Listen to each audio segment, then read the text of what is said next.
National Weather Service has issued a tsunami warning for the coastal areas of northern and central California, including the following counties: Sonoma, Marin, Napa, San Francisco, San Mateo, Contra Costa, Alameda, and Santa Clara. This is a result of an 8.9 earthquake near Honshu, Japan. It struck at 2:46 local time in the afternoon.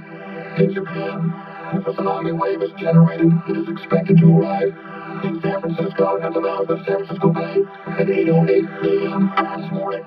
The tsunami warning means the tsunami is imminent, and at coastal locations in the warned area should prepare for flooding. The National Weather Service is updating conditions hourly or as conditions warrant. This concludes the activation of the emergency alert system.